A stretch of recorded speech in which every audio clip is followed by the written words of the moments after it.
ನಮ್ಮ ಯೆಹೋವ ದೇವರನ್ನು ಘನಪಡಿಸಿರಿ. ಆತನ ಪರಿಶುದ್ಧ ಪರ್ವತದ ಕಡೆಗೆ ಅಡ್ಡ ಬೀಳಿರಿ. ನಮ್ಮ ಯೆಹೋವ ದೇವರು ಪರಿಶುದ್ಧನು.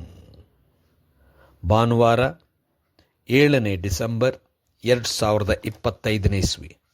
ಈ ದಿನದ ವಾಕ್ಯ ಧ್ಯಾನಕ್ಕಾಗಿ ನಾನು ಆರಿಸಿಕೊಂಡಿರುವಂಥ ವೇದ ಭಾಗವು ಲೂಕನು ಬರೆದ ಸುವಾರ್ತೆ 2ನೇ ಅಧ್ಯಾಯದ 14ನೇ ವಚನ. ಮೇಲನ ಲೋಕಗಳಲ್ಲಿ ದೇವರಿಗೆ ಮಹಿಮೆ, ಭೂಲೋಕದಲ್ಲಿ ಮನುಷ್ಯರೊಳಗೆ ಸಮಾಧಾನ, ದೇವರು ಅವರಿಗೆ ಒಲಿಯುತ್ತಾನೆ ಎಂದು ದೇವರನ್ನು ಕೊಂಡಾಡುತ್ತಾ ಹೇಳಿದರು ಎಂಬುವಂಥದ್ದೇ. ಕರ್ತನಲ್ಲಿ ಪ್ರೀತಿಯುಳ್ಳ ದೇವ ಜನರ ಶುಭೋದಯ. ಯೇಸು ಕ್ರಿಸ್ತನ ಜನನ ಲೋಕಕ್ಕೆ ಸಮಾಧಾನವನ್ನು ತರುವಂಥದ್ದಾಗಿದೆ. ದೇವರ ನಾಮಕ್ಕೆ ಸ್ತೋತ್ರವಾಗಲಿ. ಕರ್ತನಲ್ಲಿ ಪ್ರೇರೆ ಈ ವಾಕ್ಯ ಧ್ಯಾನ ಮಾಡೋಣ. ಈ ದಿನದ ವಾಕ್ಯ ಧ್ಯಾನದ ಶೀರ್ಷಿಕೆ ಸಮಾಧಾನ. ಯೇಸು ಕ್ರಿಸ್ತನ ಜನನದ ಸಂದರ್ಭದಲ್ಲಿ ದೇವದೂತರು ಹಾಡಿದಂಥ ಹಾಡು, ಮೇಲನ ಲೋಕದಲ್ಲಿ ದೇವರಿಗೆ ಮಹಿಮೆ, ಭೂಲೋಕದಲ್ಲಿ ಮನುಷ್ಯರೊಳಗೆ ಸಮಾಧಾನ. ಯೇಸು ಕ್ರಿಸ್ತನದ ಜನನದ ಉದ್ದೇಶವೇ ಇಲ್ಲಿ ದೇವದೂತರು ಹಾಡಿ ಸಾರಿದ್ದಾರೆ. ಮೊದಲನೇ ಉದ್ದೇಶ ತನ್ನ ಜನನ ದೇವರಿಗೆ ಮಹಿಮೆ ತರುವುದಕ್ಕೋಸ್ಕರವಾಗಿ. ಜನನ, ಜೀವನ, ಮರಣ, ಪುನರುತ್ಥಾನ ಎಲ್ಲವೂ ದೇವರ ಮಹಿಮೆಗಾಗಿ. ಮತ್ತು ಎರಡನೇ ವಿಚಾರ, ಲೋಕದಲ್ಲಿ ಸಮಾಧಾನ. ಈ ಲೋಕ ನಾವು ನೋಡುವುದಾದರೆ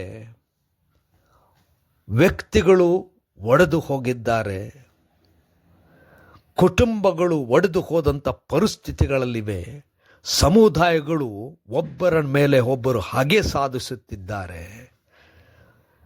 ರಾಜ್ಯಗಳು, ರಾಷ್ಟ್ರಗಳು ಯುದ್ಧದಲ್ಲಿವೆ.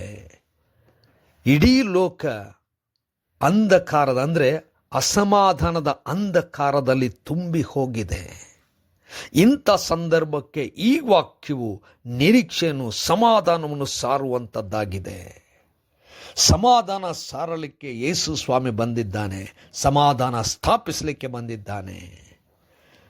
ಯೇಸು ಸ್ವಾಮಿ ನಮಗೆ ಸಮಾಧಾನ ತರುವಂಥದ್ದನ್ನು ತೋರಿಸಿದ್ದಾನೆ. ಅಂದರೆ ತ್ಯಾಗ ಮೊದಲು ಬೇಕಾದದ್ದು. ಅಂದರೆ ಯೇಸು ಸ್ವಾಮಿ ತನ್ನ ಪರಲೋಕದ ವೈಭವವನ್ನು ಬಿಟ್ಟು ಏನೂ ಇಲ್ಲದವನಾಗಿ ಬಂದು ತನ್ನನ್ನೇ ತಾನು ಸಮರ್ಪಿಸಿ ಒಬ್ಬರ ಮನಸ್ಸಿನಲ್ಲಿ ಮತ್ತೊಬ್ಬರಿಗೋಸ್ಕರವಾಗಿ ಸಮಾಧಾನ ಸ್ಥಾಪಿಸಿ, ಸಮುದಾಯಗಳನ್ನು ಕಟ್ಟಿ, ರಾಜ್ಯಗಳಲ್ಲಿ ಯುದ್ಧವಲ್ಲ ಸಮಾಧಾನ ಎಂಬುದಾಗಿ ತೋರಿಸಿದ್ದಾನೆ. ತನ್ನನ್ನೇ ಸಮರ್ಪಿಸಿಕೊಂಡು ದೇವರಿಗೂ ಮನುಷ್ಯರಿಗೂ ಸಮಾಧಾನ ತಂದಿದ್ದಾನೆ.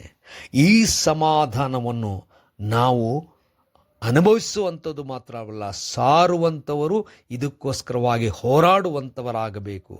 ಲೋಕದಲ್ಲಿ ಜನರಿಗೆ ಮುರಿದು ಹೋದಂಥ, ತತ್ತರಿಸಿ ಹೋದಂಥ ಜನರೊಳಗೆ ಸಮಾಧಾನ ಅಗತ್ಯ, ಕುಟುಂಬದಲ್ಲಿ ಸಮಾಧಾನ ಅಗತ್ಯ, ಸಭೆಗಳಲ್ಲಿ, ಸಮುದಾಯಗಳಲ್ಲಿ, ರಾಜ್ಯಗಳಲ್ಲಿ ಸಮಾಧಾನ ಅಗತ್ಯ.